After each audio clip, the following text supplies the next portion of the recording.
میں ہوں سید حفیظ اللہ گیلانی۔ تاریخ بر صغیر پاک و ہند کی اگلی قسط لے کر ہم نے پچھلی قسط میں بہلول خان لودھی کا تذکرہ کیا تھا۔ بہلول خان لودھی، جس کا تعلق لودھی خاندان کے سہو قبیلے سے تھا، اس کا دادا بہرام خان افغانستان میں اپنے بھائی کے ساتھ لڑ کر ایک تجارتی قافلے کے ساتھ تجارت کرتا ہوا ہندوستان میں داخل ہوا۔ ہندوستان کے مختلف شہروں میں یہ اپنا تجارتی کاروبار چلاتا ہوا ملتان پہنچا۔ ملتان میں اس کی رسائی دربار تک ہوئی اور دولت خان مردان نے اس کو اپنے ہاں ملازم رکھ لیا۔ بہرام خان کے ویسے تو 5 بیٹے تھے، لیکن تاریخ میں 2 بیٹے کافی مشہور ہوئے۔ ان میں سے ایک کا نام سلطان خان تھا اور دوسرا ملک کالا۔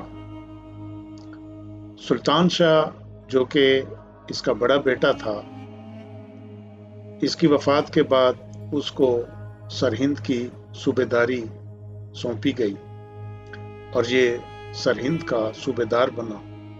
اس کی سفارش سے اس کا چھوٹا بھائی کالا، ملک کالا بھی ایک فوج کے حصے کا سردار بنا دیا گیا۔ ملک کالا کے ساتھ ایک عجیب حادثہ ہوا۔ ایک دن اس کی بیوی، جو ایک کمرے میں موجود تھی، اس کمرے کی چھت گر گئی، جس کی وجہ سے وہ دب کر مر گئی۔ اس کے پیٹ میں 9 ماہ کا بچہ تھا۔ کالا شاہ نے اپنے رشتہ داروں کی مدد سے چھت کا ملبہ ہٹایا تو اس کی بیوی نیچے کافی چوٹیں لگنے سے اور دب کر مر گئی تھی۔ اس نے کہا کہ چونکہ یہ اس کے پیٹ میں بچہ ہے تو اس کو پیٹ پھاڑ کر نکالا جائے، لیکن اس کے رشتہ داروں نے مخالفت کی کہ ایسا نہیں ہو سکتا۔ ایک تو اس کو مرے ہوئے بہت دیر ہو گئی ہے، جب یہ مر چکی ہے تو بچہ بھی مر چکا ہوگا، تو لاش کی بے حرمتی نہ کی جائے۔ لیکن کالا شاہ ان کی بات نہ مانا۔ اس نے ایک تیز دھار خنجر لیا اور اپنی بیوی کا پیٹ چیر پھاڑ کر بچے کو تمام پردے کاٹ کر باہر نکال لایا۔ اتفاق سے یہ دیکھ کر وہ بہت حیران ہوا کہ بچہ زندہ تھا۔ اس بچے کو دایا کے حوالے کیا گیا اور کالا شاہ نے اپنی بیوی کو احترام اور اعزاز کے ساتھ دفن کر دیا۔ اس عجیب حادثے کے بعد پیدا ہونے والا بچہ، اس کی ساری زندگی اسی طرح کے اتفاقات اور حادثات میں گزری۔ اس بچے کا نام تھا بہلول خان لودھی۔ یہ بہلول خان لودھی وہی ہے جس نے دلی کی حکومت پر لودھی خاندان کی ابتدا کی اور کئی سالوں تک لودھی خاندان دلی کا حکمران رہا۔ کالا شاہ ایک لڑائی میں، جو کہ نیازیوں کے ساتھ، افغان نیازیوں کے ساتھ لڑی جا رہی تھی، اس میں مارا گیا۔ یہ بچہ یتیم ہو گیا تو اس کے چچا سلطان شاہ نے اس کو اپنے پاس سرہند بلا لیا۔ وہیں اس کی پرورش ہوئی اور یہ جب جوان ہوا تو سلطان شاہ نے اپنے اس بھتیجے کے ساتھ اپنی بیٹی کی شادی کر دی۔ سلطان شاہ نے یہ بھی وصیت کی کہ اس کے مرنے کے بعد سرہند کی صوبیداری اس کے بھتیجے اور داماد بہلول خان لودھی کے حوالے کی جائے، کیونکہ وہ سمجھتا تھا اس کے اپنے بیٹے بہت نالائق، نااہل اور عیاش ہیں۔ بلکہ وہ یہ بھی کہتا تھا کہ اگر کبھی لودھی خاندان پر تباہی آئی تو وہ میرے بیٹوں کی وجہ سے ہی آئے گی۔ چنانچہ سلطان شاہ کے مرنے کے بعد بہلول خان لودھی کو سرہند کا صوبیدار بنا دیا گیا۔ یہ بات سلطان شاہ کے بیٹے قطب شاہ کو پسند نہ آئی اور اس نے بغاوت کر دی۔ وہ خود تو کچھ کر نہیں سکتا تھا، اس لیے وہ سرہند سے بھاگ کر دلی آ گیا۔ دلی میں اس نے محمد شاہ سے پناہ مانگی اور وہ یہاں پر محمد شاہ کو بہلول خان لودھی کے خلاف اکسانے لگا۔ دلی کے امراء میں سے حسام خان نے اس کی حمایت کی اور بالآخر سکندر توفہ اور جسرت کھکھر کی سرکردگی میں ایک لشکر تیار کر کے سرہند بھیجا گیا۔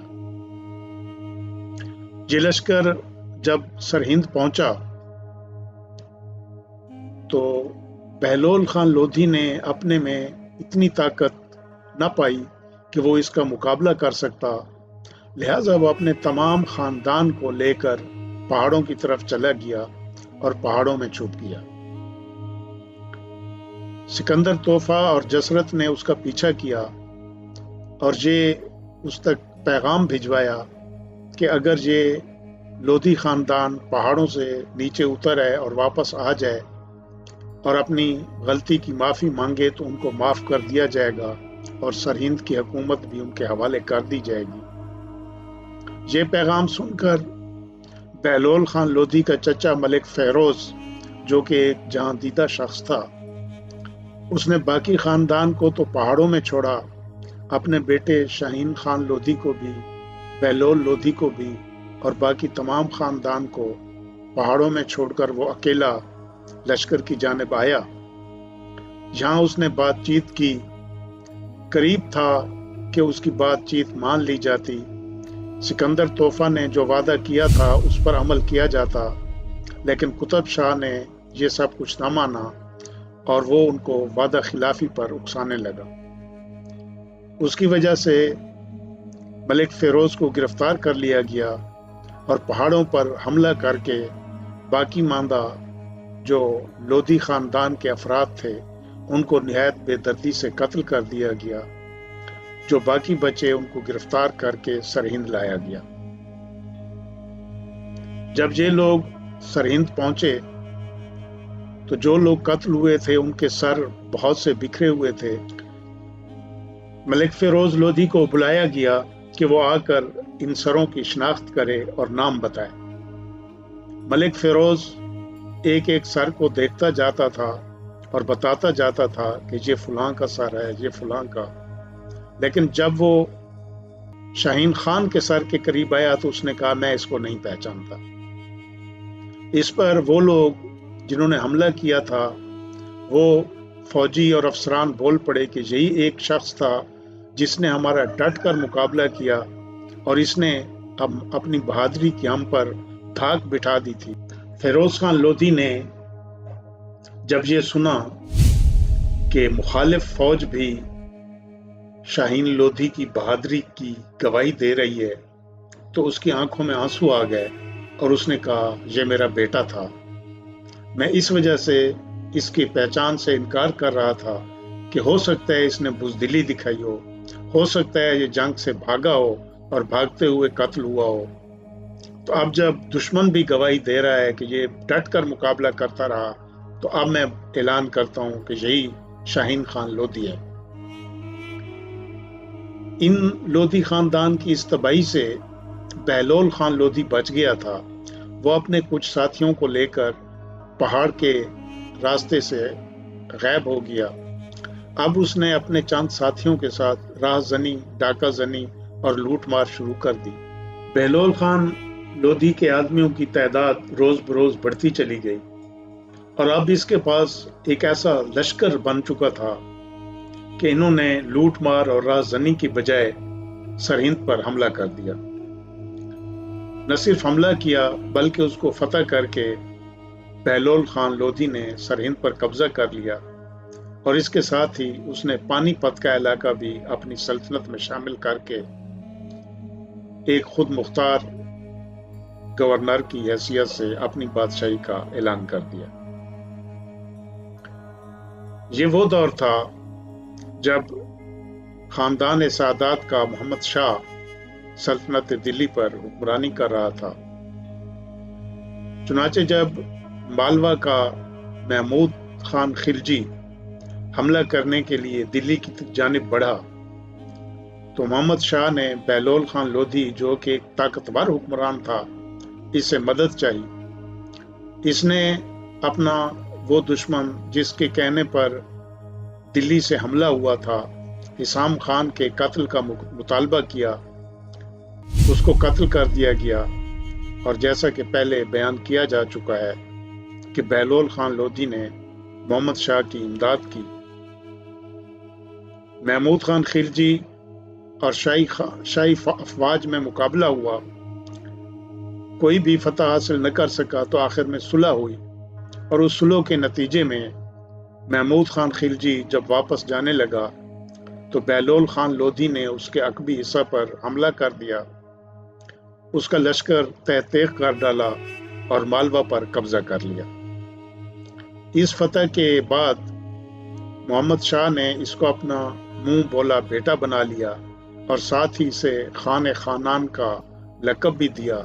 لاہور اور دیپال پور کا علاقہ بھی اس کی جاگیر میں شامل کر دیا۔ 1451 عیسوی میں جب سید خاندان کا آخری حکمران شاہ عالم الہ الدین بدایوں چلا گیا اور اس نے دلی پر قبضہ کر لیا، تو شاہ عالم نے اس کو خط میں لکھا کہ آپ کو میرے باپ نے چونکہ اپنا بیٹا بنایا تھا، آپ میرے بڑے بھائی ہیں، اس لیے آپ حکومت کرنا آپ کا حق ہے۔ اس طرح بہلول خان لودھی کا دلی پر قبضہ ہو گیا۔ یہ قبضہ کرنے کے بعد بھی بہلول خان لودھی کو سکون نہ ملا۔ والی جون پور محمود خان سے اس کی تمام عمر لڑائیاں چلتی رہیں۔ اگرچہ انہی لڑائیوں میں 1489 عیسوی میں اس کی وفات ہوئی، لیکن تاریخ میں اس کا نام ہمیشہ کے لیے روشن اور تابندہ ہے۔ یہ ایک ایسا حکمران تھا جو صلح جو حکمران تھا۔ یہ اپنے روٹھے ہوئے لوگوں کو منانے کے لیے خود چل کر ان کے پاس جاتا، ان کی منت سماجت کرتا، اور اگر وہ نہ مانتے تو اپنی پگڑی اتار کر ان کے پاؤں پر رکھنے سے بھی نہیں شرماتا تھا۔ بہلول خان لودھی کبھی تخت پر نہیں بیٹھا، بلکہ وہ اپنے فوجیوں کے ساتھ قالین پر نیچے ہی بیٹھ جاتا اور وہ کہتا کہ اصل عظمت تو وہ ہے کہ جب لوگ آپ کی عزت کریں، تخت پر بیٹھنے سے انسان کی عظمت نہیں بڑھتی۔